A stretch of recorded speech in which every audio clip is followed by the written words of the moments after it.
2 Timóteo, capítulo 2.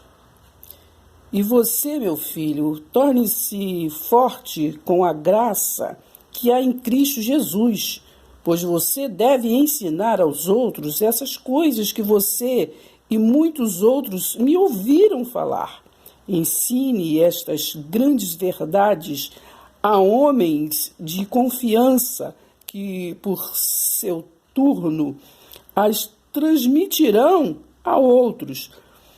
Tome parte dos meus sofrimentos como um bom soldado de Jesus Cristo. Não se esqueça nunca do fato de que Jesus Cristo foi ressuscitado dos mortos e era descendente da família do rei Davi. Não é de Abraão, não é de Isaac nem Jacó, mas do rei Davi, de acordo com o evangelho que eu anuncio. E é por causa disso que eu estou sofrendo e fui posto na prisão como um criminoso. Mas a palavra de Deus não está em cadeias. Embora estou muito disposto a sofrer, se isso trouxer salvação e glória eterna em Cristo Jesus para aqueles que Deus escolheu. Sou confortado com o seguinte ensino: quando morremos por Cristo, isto apenas quer dizer que viveremos com Ele. E se continuarmos a suportar o sofrimento com paciência, lembre-se de que um dia iremos governar com Ele. Entretanto, se desistirmos e o negarmos, então Ele também nos negará. Este é o tempo que nós governamos com Cristo quando estamos no reino dele, reino espiritual, no governo de Deus. O governo de Deus é espiritual. Mesmo quando formos infiéis, ele continuará infiel. O infiel é aquele que fala outras palavras que não vêm, da sã doutrina. Mesmo quando formos infiéis, ele continuará fiel para conosco, pois não pode negar-se a si mesmo. Aleluia. Lembre-se estes grandes fatos ao seu povo, ordenando-lhes em nome do Senhor que não discutam a respeito de coisas sem importância. Essas discussões são inúteis e só causam confusão e acabam prejudicando os que estão presentes. Seja um bom obreiro, um obreiro que não precisa ficar envergonhado quando Deus examina o seu trabalho e que ensina corretamente a palavra da verdade. Evite as discussões tolas que levam as pessoas ao pecado e a se afastar de Deus. O ensino dos falsos mestres se espalha como a granguena. Himeneu e Fileto, com suas discussões, são homens assim. Deixaram o caminho da verdade, pregando a mentira de que a ressurreição dos mortos já aconteceu. E enfraqueceram a fé de alguns que creram neles. Entretanto, a verdade de Deus continua firme, como uma grande rocha, e nada a poderá abalar. O que esse trecho quer dizer? Que nesse tempo que foi escrito, ainda não tinha acontecido a ressurreição, humana, com suas discussões. São homens assim, eles o ensino dos falsos mestres se espalham como a grandena, Himeneu e Fileto, com suas discussões são homens assim. O que eles espalharam? Espalharam que espalharam incorretamente, a palavra da verdade. E eles espalharam mentira. Eles pregaram mentira, de que a ressurreição dos mortos já havia acontecido. Só foi acontecer a ressurreição, quando lá nos anos 70 depois de Cristo, quando caiu, né, o santuário físico Jerusalém, e entrou o reino de Deus, o reino espiritual. Caiu ali o templo de pedra, do qual Jesus pregou, falou lá em Mateus 24. Então ali, nos anos 70 depois de Cristo, ali foi concluído a transição, né? Porque neste tempo ainda era o templo de pedra vigorando, só quando ele foi derrubado, do qual Jesus pregou, é só ler Mateus 24, que foi abolido o templo físico. Jerusalém já não é a casa do tesouro, e passou a ser casa do tesouro quem habita, né, o Espírito Santo. Então nós somos o templo do Espírito Santo, porque nós que agora somos, né, a casa do tesouro. Então deixaram o caminho da verdade, pregando a mentira de que a ressurreição dos mortos já aconteceu, né? E assim eles enfraqueceram a verdade, a fé de alguns que creram nele. Entretanto, a verdade de Deus continua firme como uma grande rocha e nada a poderá abalar.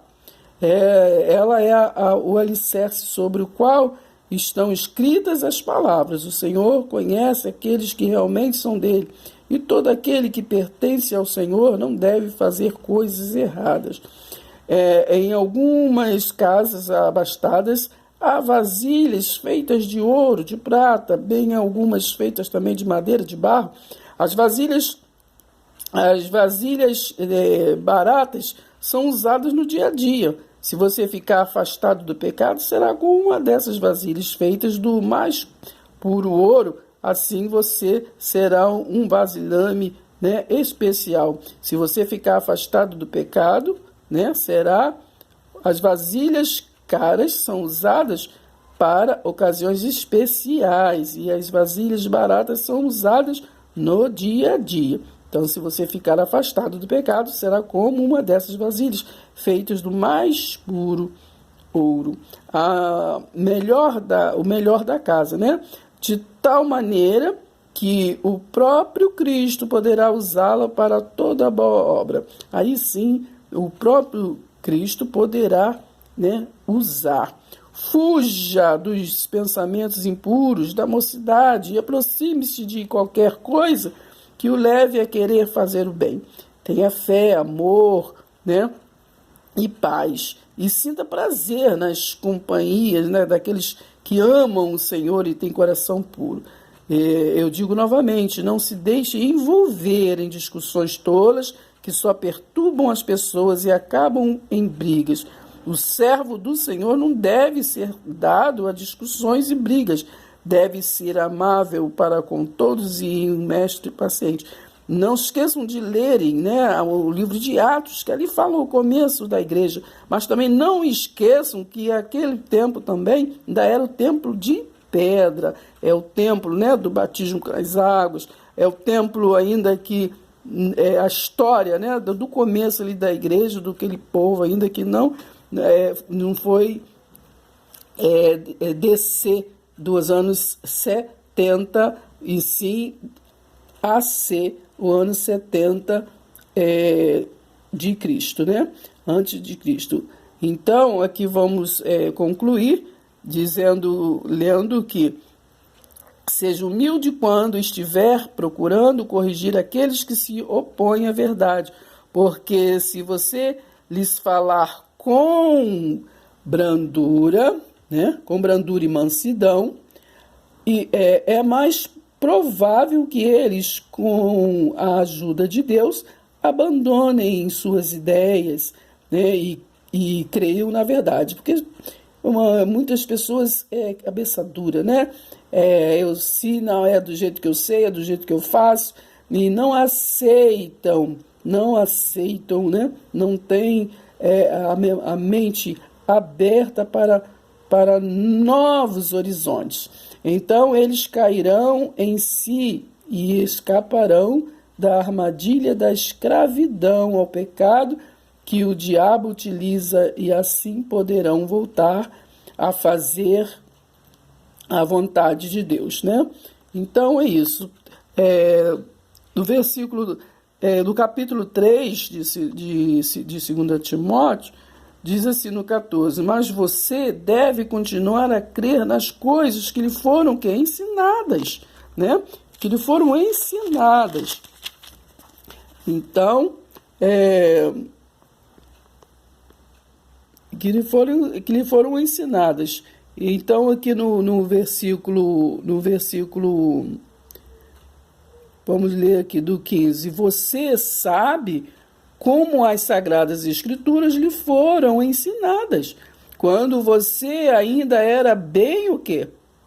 Era bem o quê? Pequenino na fé, né? E são elas que o fazem sábio para aceitar a salvação de Deus mediante o quê? A fé. A fé em quem, gente? A fé em alguma coisa, em alguma instituição, em madeira, em uma catedral? Não. Mediante a fé em Cristo. Lembre-se de Efésios 2:8, né? Então, que diz, pela graça sois salvos mediante o que? A fé. A fé em quê? A fé em Jesus Cristo. Toda a Escritura nos foi dada por inspiração de Deus. Toda, né? Toda. E é útil para nos ensinar o que é verdadeiro. Porque, assim como lá em João 15 diz, eu sou a videira verdadeira, sugere o quê? Que existe videira falsa, né? E a verdadeira. Então, é para nos ensinar, nos instruir, para nós sabermos onde está o eu, né? Da sã doutrina, né? E aonde que está, se nós estamos seguindo a sã doutrina ou a doutrina pagã. Toda a Escritura nos foi dada por inspiração de Deus e é útil para nos ensinar. Então, a palavra de Deus toda foi feita por quê? Para líderes. Né? O que é líderes, gente? Para líderes era para todos aqueles que é para aprender, mas para ensinar. Nós temos que aprender para também ensinar. Todos nós. É para aprender, para ensinar, passar para frente. Né? Toda a Escritura nos foi dada, quando diz lá em Marcos, diz assim, ide pregar, e não está especificando pessoas, está falando para essa nação que agora que habita o Espírito Santo, né? Habita, nós somos o vaso de honra, porque agora somos a casa do tesouro. Toda a Escritura nos foi dada por inspiração de Deus e é útil para nos ensinar o que é verdadeiro, né?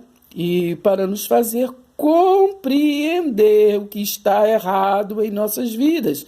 Ela nos endireitará e nos ajuda a fazer o que é correto.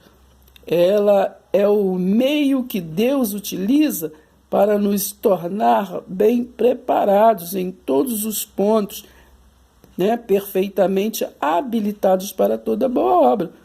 Ainda aqui num pedacinho do início do capítulo 4, diz assim, portanto, eu insisto diante de Deus diante de Deus, diante de Cristo Jesus, que um dia julgará os vivos e os mortos, quando aparecer para estabelecer o seu reino, né? Já apareceu, né? Nós já estamos no reino espiritual. Depois dos anos 70 para cá, já estamos no reino espiritual, né? Jerusalém não é mais a casa do tesouro. Que pregue insistentemente a palavra de Deus em todos os momentos, sempre que tiver a oportunidade, a tempo e fora de tempo, quando for conveniente e quando também não for. Corrija e repreenda, estimule-os a fazer o bem e esteja todo o tempo alimentando-se as pessoas pacientemente com a palavra de Deus, porque chegará uma época quando as pessoas não suportarão a verdade, mas andarão de um lado para o outro procurando mestres que lhes digam apenas aquilo que desejam ouvir, né? Coisas convenientes. Elas se recusarão a ouvir aquilo que as Escrituras dizem, mas seguirão suas próprias ideias desorientadas. Você precisa estar alerta e vigilante contra todos esses perigos, e não tenha medo de sofrer pelo Senhor. Leve outros a Cristo. É para levar outros a quem? Outro tipo de bandeira, a não ser Cristo? Não, aqui está falando para levar outros a Cristo. Não deixe por fazer nada que você deve fazer. Então, 1 Coríntios 3,11 diz que não devemos lançar outro fundamento. Então, não podemos perder o nosso tempo com outro fundamento, né? Digo isso porque eu não estarei por perto para auxiliá-lo muito tempo mais. Assim disse Paulo àquele povo naquela época, né? Então é isso. Então vamos estudar a Bíblia, não se ligar muito nas hermenêuticas, né? Nas exegese humana, mas nos ligar no que já está interpretado, no que Deus fala para nós, e no que Deus ilumina a nossa mente e nos dirige. Amém? Pai seja convosco, esta é a palavra que temos para hoje.